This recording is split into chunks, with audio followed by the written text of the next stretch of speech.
Bangladesh Muslim community কাতার এর আয়োজনে আজকের এই চমৎকার সন্ধ্যায় এই তাফসীর প্রোগ্রামে আপনাদের সবাইকে স্বাগতম। আইম্মাতুল মাসাজিদ যারা এসেছেন তাদেরকে আমি শুকরিয়া জানাতে চাই। তাদের জন্য আলাদা চেয়ারের ব্যবস্থা থাকলে ভালো হতো, কিন্তু আমাদের স্বল্পতার কারণে সেটার সুযোগ হয়নি। কাতারে বিশিষ্ট ব্যবসায়ী বৃন্দ যারা আছেন, চাকরিজীবী যারা আছেন, পর্দার আড়ালে আমার বোনেরা, আমার মায়েরা যারা আছেন, কচি কাঁচা সোনামণিরা যারা এসেছো, এবং আমার কলিজার টুকরা যুবক ভাইরা, আপনাদের সবাইকে আহলান ওয়া সাহলান ওয়া মারহাবান বিকুম ফি হাযাল লিকা আত-তাইয়্যিব আল মুবারাক। আমরা শুরুতে আল্লাহ রাব্বুল ইজ্জত ওয়াল জালালের দরবারে কামনা করছি আল্লাহ তাআলা আমাদের এই বসাকে, এই শোনাকে, এই আয়োজনকে কবুল করে নিক। আমিন। আমরা এখানে যেমন একত্রিত হলাম, আল্লাহর জান্নাতেও যেন আমরা একত্রিত হতে পারি, আল্লাহ তৌফিক দান করুন। আমিন। আমার কাতার প্রবাসী প্রিয় বাংলাদেশী ভাইরা ভালো আছেন সবাই? হ্যাঁ, ভালো আছি আলহামদুলিল্লাহ, আলহামদুলিল্লাহ। আমার প্রাণের ভাইরা, আমি সূরাতুল হাশরের শেষ 3 আয়াত তেলাওয়াত করেছি। আজকে এই চমৎকার সন্ধ্যায় আমি সূরা হাশরের শেষ 3টি আয়াতের খুবই সংক্ষিপ্ত তাফসীর আপনাদের সামনে পেশ করব। মা তাওফীকি ইল্লা বিল্লাহ। এই 3টি আয়াতের একটা বিশেষ ফজিলত আছে, এবং মজার ব্যাপার হচ্ছে আমরা বাংলাদেশিরা মোটামুটি মুখস্থ এই 3টা আয়াত, তাই না? বাংলাদেশি ইমাম সাহেবরা ফজরের উপরে পড়ায় না, ওয়াল্লাহুল্লাযী পড়ায় না ভাই? মুখস্থ আছে না সবার? তো বোঝাতে সুবিধা হবে আজকে ইনশাআল্লাহ বিইذنিল্লাহ। এই 3টা আয়াতের একটা ফজিলত আছে, ভার্চিউ বা ফজিলত সুনানে তিরমিজিতে বর্ণিত হয়েছে। রাসূলুল্লাহ সাল্লাল্লাহু আলাইহি ওয়াসাল্লাম বলেন, মান ক্বালা হিনা ইউসবিহু 3 মাররাতিন আউযু বিল্লাহিস সামিউল আলিম মিনাশ শাইতানির রাজীম। যে ব্যক্তি সকালবেলা 3 বার পড়বে আউযু বিল্লাহিস সামিউল আলিম মিনাশ শাইতানির রাজীম, ওয়া ক্বারাআ 3 আয়াতিন মিন আখিরি সূরাতিল হাশর, এরপর সূরা হাশরের শেষ 3 আয়াত পড়বে, ওয়াক্কালাল্লাহু বিহি ৭০,০০০ মালাক লাহু ইউসাল্লুনা লাহু। আল্লাহু আকবার। আল্লাহ তাআলা ওই ব্যক্তির জন্য ৭০,০০০ ফেরেশতা নিয়োগ করবে, যারা এই ব্যক্তির জন্য হাত্তা ইউমসিয়া, সন্ধ্যা পর্যন্ত দোয়া করতে থাকে।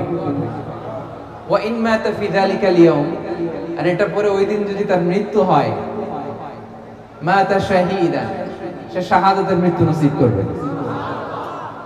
ওয়া ইন ক্বারাআহা হিনা ইউমসি কানা লাকা বিতিলকা মানজিলা। আর সন্ধ্যাবেলাও যদি কেউ এভাবে 3 বার আউযু বিল্লাহিস সামিউল আলিম পড়ে সূরা হাশরের শেষ 3 আয়াত পড়ে, তার জন্য একই ফজিলত রয়েছে। পড়েন সুবহানাল্লাহ। তাহলে প্রথমে পড়তে হবে আউযু বিল্লাহিস সামিউল আলিম মিনাশ শাইতানির রাজীম 3 বার। আওয়াজ করে বলেন তো কয়বার? 3 বার। এরপরে সূরা হাশরের শেষের কয় আয়াত? এটা যদি পড়েন 2টা ফজিলত। পড়ার সাথে সাথে সন্ধ্যা পর্যন্ত ৭০,০০০ ফেরেশতা আপনার জন্য দোয়া করবে। ওই দিন মারা গেলে শাহাদাতের মৃত্যু নসিব হবে। আমরা শাহাদাতের মৃত্যু চাই কি চাই না? হ্যাঁ, চাই কি চাই না? আমরা যেন এটা পড়ি। তাহলে এটা সকাল সন্ধ্যার জিকির, মিন আযকারিস সাবাহি ওয়াল মাসা। কিন্তু বাংলাদেশে এটা শুধু সকালে পড়ে, ফজরের পরে, মাগরিবের পরে পড়ে না। এটা ঠিক করে নেবেন, এটা সকালেও পড়বেন, সন্ধ্যাবেলাও পড়বেন। আমাদেরকে রাসূলুল্লাহ সাল্লাল্লাহু আলাইহি ওয়াসাল্লাম কিছু আজকার শিখিয়েছেন, কিছু দোয়া, যেগুলো পড়লে শয়তানের বিরুদ্ধে আল্লাহ তাআলার পক্ষ থেকে আমাদের জন্য এটা প্রোটেকশন হিসেবে কাজ করে। সুবহানাল্লাহ পড়েন।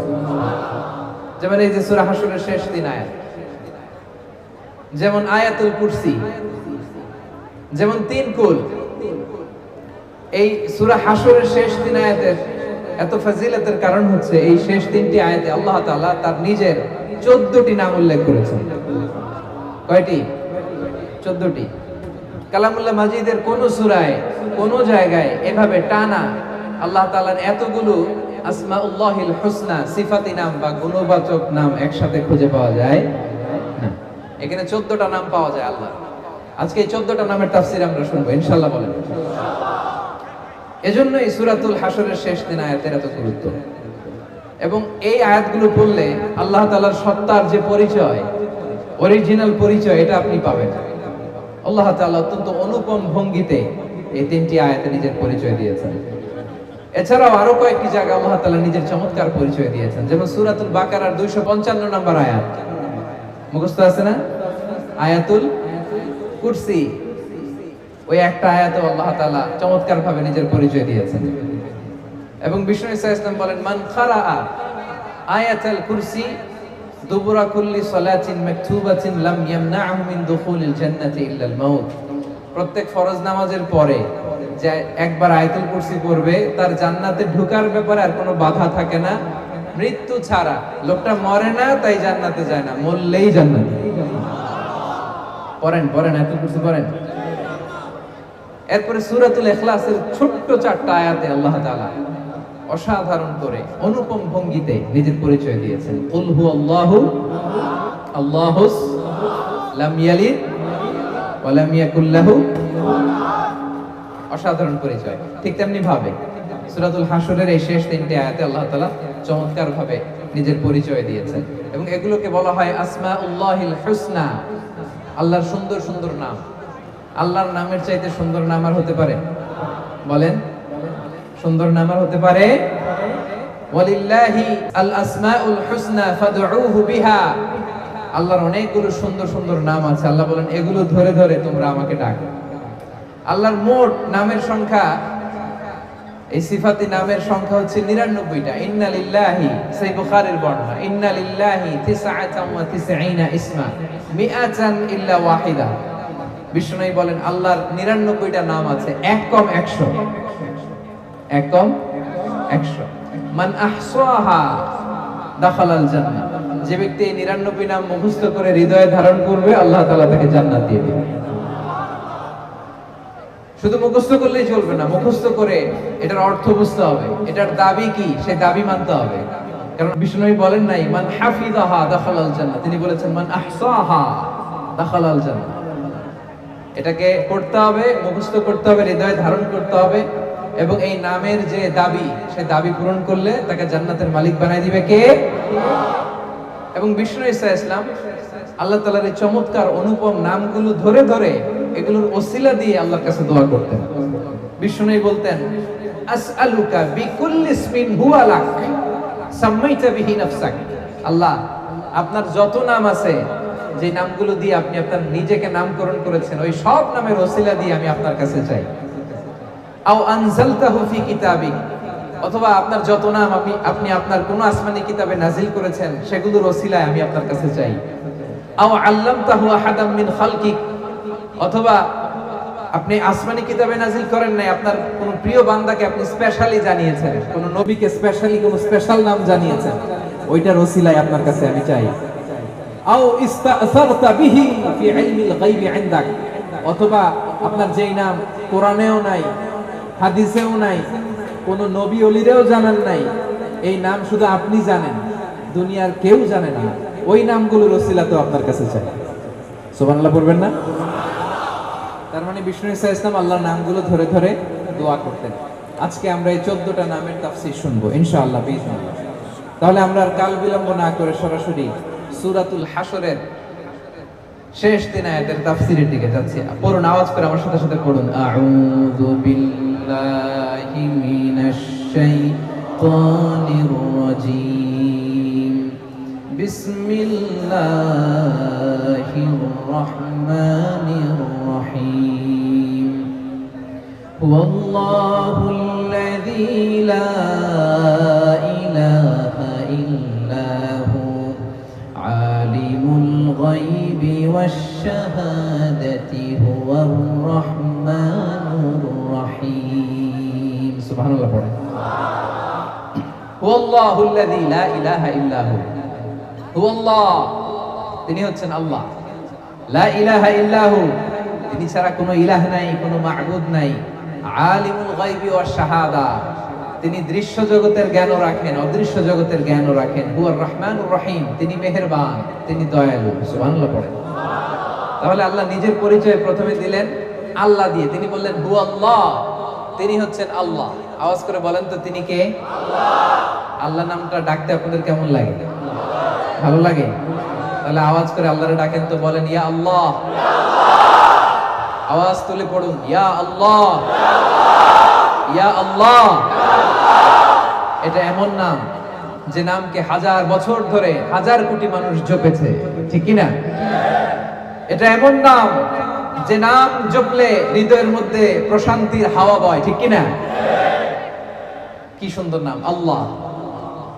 আল্লাহ বললেন হু আল্লাহ, তিনি হচ্ছেন আল্লাহ। এটা আল্লাহর জাতি নাম, সত্তাগত নাম, আসল নাম। আমার নাম রাখছে আমার বাবা, আপনার নাম রাখছে আপনার দাদা, মুস্তাফিজ ভাইয়ের নাম রাখছে ওনার দাদা। আল্লাহর নাম রাখছে কে বলেন? হ্যাঁ, আল্লাহর বাবা দাদা আছে? লাম ইয়ালিদ ওয়া লাম ইউলাদ, জন্ম দেয়ও নাই জন্ম নেয়ও। আল্লাহ বলে যেহেতু জন্ম নেই নাই, দেই নাই, বাপ নাই, দাদা নাই, আমার নাম আমি নিজেই রেখে দিয়েছি। নামটা কি? আওয়াজ করে বলুন, নামটা কি? যত জায়গায় আল্লাহ তাআলা পরিচয় দিয়েছেন এভাবে বলেছেন হু আল্লাহ, তিনি হচ্ছেন আল্লাহ। তিনি কি? আবার বিভিন্ন জায়গায় আল্লাহ তাআলা বলেছেন নিশ্চয়ই আমি আল্লাহ, ইন্নানি আনাল্লাহু লা ইলাহা ইল্লা আনা ফা'বুদনি ওয়া আকিমিস সালাতা লিযিকরি, নিশ্চয়ই আমি হলাম আল্লাহ। তিনি কে? ইন্নানি আনাল্লাহ লা ইলাহা ইল্লা আনা, আমি আল্লাহ, আমি ছাড়া কোনো ইলাহ নাই। এক ইলাহ, তিনি প্রথম, তিনি শেষ, তিনি প্রকাশ্য, তিনি গোপন। যখন কেউ ছিল না তখন ছিল কে? যখন কেউ থাকবে না তখন থাকবে কে? তিনি সূচনাহীন, অতীত থেকে আছেন, তিনি শেষহীন, ভবিষ্যৎ পর্যন্ত থাকবেন। হুয়াল আউয়াল হুয়াল আখির, তিনি প্রথম, তিনি শেষ, ঠিক কি না? এজন্য রব্বুল আলামিন বলেন হুয়াল আউয়াল ওয়াল আখির ওয়াল যাহির ওয়াল বাতিন ওয়া হুয়া বিকুল্লি শাইইন আলিম। আল্লাহ বলেন আমি প্রথম, আমি শেষ, আমি প্রকাশ্য, আমি গোপন, আমার আগেও কেউ নাই, আমার পরেও কেউ নাই। তিনি কে? প্রথমে আল্লাহ আল্লাহ, শেষেও আল্লাহ আল্লাহ, আকাশে আল্লাহ আল্লাহ, জমিনে আল্লাহ আল্লাহ। পড়েন, প্রথমে আল্লাহ আল্লাহ, শেষেও আল্লাহ আল্লাহ, আকাশে আল্লাহ আল্লাহ, জমিনে আল্লাহ আল্লাহ। নিখিল জাহান গাই গুণগান, তার নামে গাই আমরাও পারি তাআলা, হামদে পারি তাআলা। সুবহানাল্লাহ পড়েন। ওয়াল আউয়াল ওয়াল আখির ওয়াল যাহির ওয়াল বাতিন, তিনি প্রথম, তিনি শেষ, তিনি প্রকাশ্য, তিনি গোপন। হুয়াল্লাহুল্লাযী লা ইলাহা ইল্লা হু, আল্লাহ বলেন তিনি আল্লাহ, যিনি ছাড়া কোনো ইলাহ নাই। আমাদের ইলাহ কয়জন? আওয়াজ করে বলতে হবে, ইলাহ কয়জন? ওয়া ইলাহুকুম ইলাহু ওয়াহিদুন লা ইলাহা ইল্লা হু, তিনি এক ইলাহ, একাধিক ইলাহ আমাদের ধর্মে নাই, ঠিক কি না? ইলাহু ওয়াহিদ, এক ইলাহ। এক ইলাহ হইলে আমাদের জন্য সুবিধা বেশি না ইলাহ বেশি হইলে সুবিধা বেশি? বলেন তো।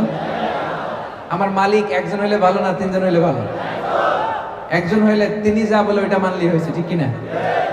ওনার মন জোগায় চলতে পারলেই হয়েছে, ঠিক কিনা? তিনজন যদি হয়, হ্যাঁ, ঝামেলা আছে না নাই? একজন বলবে এটা করলি না কেন, উনি বলবে এটা করলি না কেন, সে বলবে এটা করলি না কেন। না, আমাদের এক খোদা, এক ইলাহ, তারে খুশি করতে পারলে আমাদের সব হয়ে গেল। চিল্লায় বলেন ঠিক কিনা? এজন্য রব্বুল আলামিন বলেন লাউ কানা ফীহিমা আলিহাতুন ইল্লাল্লাহু লাফাসাদাতা ফাসুবহানাল্লাহি রাব্বিল আরশি আম্মা ইয়াসিফুন। এই আকাশ আর জমিনের মধ্যে যদি এক ইলাহ না থেকে অনেকগুলো ইলাহ হতো তাহলে আকাশ জমিন মুহূর্তের মধ্যেই ভেঙে পড়তো। তোমরা আল্লাহর নামে যে সমস্ত কথা রটাও সেগুলো থেকে আল্লাহ অনেক পবিত্র। সুবহানাল্লাহ। আকাশ জমিনে এক আল্লাহ না থেকে দুই আল্লাহ তিন আল্লাহ হইলে ভেজাল আছে না নাই? দেখেন এখন গোটা বসুন্ধরা কি চমৎকার একটা ব্যালেন্স, মাল্টি ডাইমেনশনাল ইউনিভার্স, কত চমৎকার। সকালবেলা সূর্য ওঠে, দিন শেষে সূর্য ডোবে, বৃষ্টি নামে, ঝর্ণা পড়ে, দিন গড়িয়ে মাস আসে, মাস গড়িয়ে বছর আসে। গোটা বিশ্বের এই যে ইকোলজিক্যাল ব্যালেন্স, এই যে ভারসাম্য, এর মধ্যে কোনো পরিবর্তন আছে? নাই। কারণ ইলাহ কয়জন? লাউ কানা ফীহিমা আলিহাতুন ইল্লাল্লাহ লাফাসাদাতা। আকাশ আর জমিনে এক ইলাহ না থেকে যদি একাধিক হতো এই বিশ্ব ব্যবস্থা ভেঙে খান খান হয়ে যেত, ঠিক কি না? তাহলে হুয়াল্লাহুল্লাযী লা ইলাহা ইল্লাহু, তিনি ছাড়া কোনো ইলাহ নাই। তাহলে আওয়াজ করে বলতে হবে আমাদের ইলাহ কয়জন? আল্লাহ এভাবে নিজের পরিচয়টা শুরু করলেন সূরা হাশরের শেষ 3 আয়াতে। তিনি হলেন আল্লাহ, তিনি ছাড়া কোনো ইলাহ নাই, তিনি হলেন এক ইলাহ, এক মাবুদ। তিনি ছাড়া একাধিক ইলাহ হলে গোটা বিশ্ব ব্যবস্থা ভেঙে যেত, খান খান হয়ে যেত। এরপরে তিনি বললেন আলিমুল গায়বি ওয়াশ শাহাদাতি হুয়ার রহমানুর রহিম। আলিমুল গায়বি ওয়াশ শাহাদা, the knower of seen and unseen world, the knower of open and secret। যেটা ওপেন এটাও তিনি জানেন, যেটা সিক্রেট ওইটাও জানেন, যেটা সিন দৃশ্যমান ওইটাও জানেন, যেটা আনসিন দেখা যায় না ওইটাও জানেন। সুবহানাল্লাহ। আমাদের কাছে যেটা জানা দৃশ্যমান এটাও জানেন, আমাদের কাছে যেটা অজানা অদৃশ্য ওইটাও জানেন। আসলে ইলমুল গায়ব এটা আল্লাহর জন্য না, এটা আমাদের দিক থেকে ইলমুল গায়ব। তার জন্য কোনো গায়ব নাই, তার জন্য সব শাহাদা, তার জন্য সব হাজির। তিনি মহাবিশ্বের শুরু থেকে শেষ পর্যন্ত এট এ গ্ল্যান্সে একবারে দেখেন, চিল্লায় বলেন ঠিক কি না? অতীত বর্তমান ভবিষ্যৎ এটা আমাদের জন্য। আল্লাহর জন্য অতীত আছে, বর্তমান আছে, ভবিষ্যৎ আছে। সেই মহাবিশ্বের শুরু থেকে শেষ পর্যন্ত তার কাছে সমান। আমরা যে বলি ইলমুল গায়েব, অদৃশ্যের খবর, এটা ফ্রম আওয়ার সাইড, আমাদের দিক থেকে ইলমুল গায়েব। আল্লাহর জন্য আবার কিসের ইলমুল গায়েব? আল্লাহর জন্য কোনো ইলমুল গায়েব নাই। কোরআনে যত জায়গায় ইলমুল গায়েবের কথা আছে এটা আমাদের দিক থেকে চিন্তা করে বলা হয়েছে, আমরা যাতে বুঝি। কারণ আমাদের কাছে অনেক কিছু অজানা, আমাদের কাছে অনেক কিছু অজানা। আমার পিছনে কি চলতেছে ওইটাই আমি দেখি না, ঠিক কি না? আপনি আপনার নিজ চোখে আপনার পিঠ দেখছেন? পিঠ কথা বলে না। আয়নার সাহায্য ছাড়া, আয়নার সাহায্য ছাড়া আপনি আপনার পিঠ দেখছেন? হ্যাঁ, দেখেন নাই। কত কিছু আমাদের অজানা, আমি আমার নিজেরাই তো দেখলাম না ঠিক মতো। হ্যাঁ, আয়নার সাহায্য ছাড়া আপনি আপনার চোখ দুইটা দেখছেন? কাতারের ভাইয়েরা উত্তর করেন। আয়নার সাহায্য ছাড়া আপনার, আমার চোখ না, আমার চোখ তো দেখতেছেন, আপনার চোখ আপনি আয়নার সাহায্য ছাড়া দেখেছেন কবু? আয়নার সাহায্য ছাড়া আপনার পিঠ কেমন দেখেছেন কখনো? তার মানে অনেক কিছুই আমাদের অজানা। আল্লাহ তাআলা হচ্ছেন আলিমুল গায়বি ওয়াশ শাহাদা, দৃশ্য জগৎ অদৃশ্য জগৎ সব তার জানা। সিন আনসিন ওপেন সিক্রেট সব তার জানা। আর এই জানতে তার কোনো মাধ্যমের প্রয়োজন হয় না, চিল্লায় বলেন ঠিক কিনা? আমার আপনার জানার জন্য মাধ্যমের দরকার আছে না নাই? জানতে হলে উস্তাদের পদপৃষ্ঠে বসতে হয়, পায়ের কাছে বসতে হয়, শিখতে হয়। জানতে গুগলে সার্চ করতে হয়। জানতে আরেকজনের সহায়তা লাগে। আল্লাহর জানতে আরেকজনের সহায়তা লাগে? গুগলে সার্চ দেওয়া লাগে? কারো কাছে যাওয়া লাগে? তাহলে আমাদের জানা আল্লাহর জানায় পার্থক্য আছে। আমাদের জানাটা সীমিত, তার জানাটা অসীম। তার জ্ঞানের কোনো শেষ নাই। সবচাইতে বড় জ্ঞানী কে?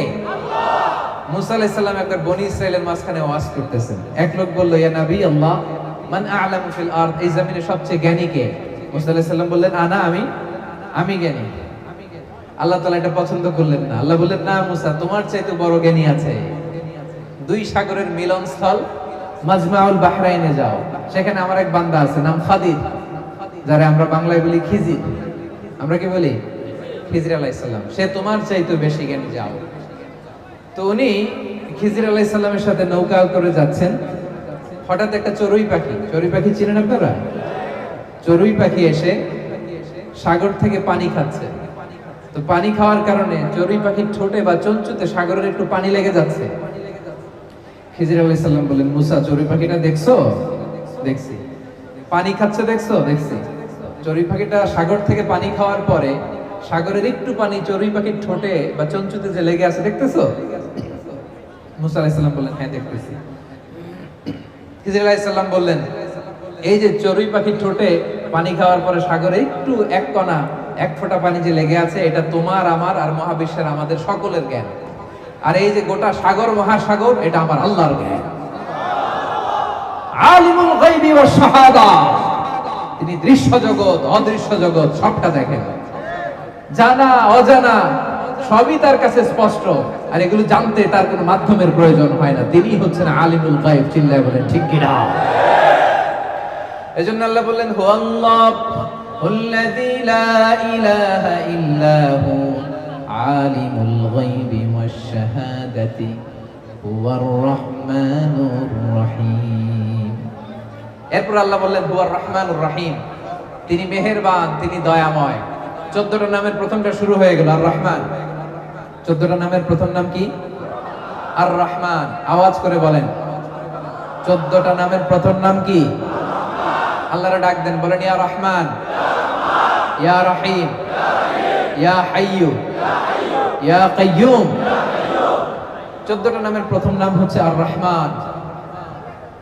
আর রহমান ফিদ দুনিয়া ওয়ার রহিম ফিল আখিরাহ। এই রহমান রহিমের বেসিক্যালি দুইটা তাফসীর। রহমান হচ্ছে তিনি দুনিয়ার জন্য, সবাইকে খাওয়ায়, কাফিররে খাওয়ায়, মুমিনরাও খাওয়ায়, সবার জন্য তার দিল দরিয়া আছে না নাই? আছে। ওয়ার রহিম ফিল আখিরাহ, আর রহিম তিনি রহিম আখিরাতের জন্য, আখিরাতে তিনি সবাইকে নেয়ামত দিবেন না, শুধু বিশ্বাসীদের দিবেন, ঠিক কি না?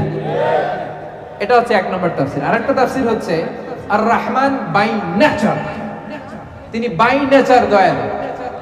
সুবহানাল্লাহ পড়েন। কি রব আমরা পাইছি, তিনি বাই নেচার সত্তাগত ভাবেই দয়ালু। আর আর রহিম হচ্ছে বাই অ্যাকশন, তিনি তার কাজের দিক থেকেও দয়ালু। সুবহানাল্লাহ বলবেন না? তাহলে তিনি হলেন আর রহমান। রহমান আল্লাহর সবচাইতে গুরুত্বপূর্ণ নাম। আল্লাহ নামের পরে, আল্লাহ নামের পরে 99 নামের মধ্যে সবচাইতে গুরুত্বপূর্ণ নাম হলো আর রহমান। এজন্য রব্বুল আলামিন এখানে আর রহমান দিয়ে শুরু করেছেন। আবার কালামুল্লাহ মাজিদে তিনি বলেন কুল ইদউল্লাহা আও ইদউর রহমান আইয়াম্মা তাদউ ফালাহুল আসমাউল হুসনা। আমাকে তোমরা আল্লাহ বলে ডাকো, আমাকে তোমরা আল্লাহ বলে ডাকো কিংবা রহমান বলে ডাকো, কোনো সমস্যা নাই, আমার অনেকগুলো সুন্দর সুন্দর নাম রয়েছে। সুবহানাল্লাহ।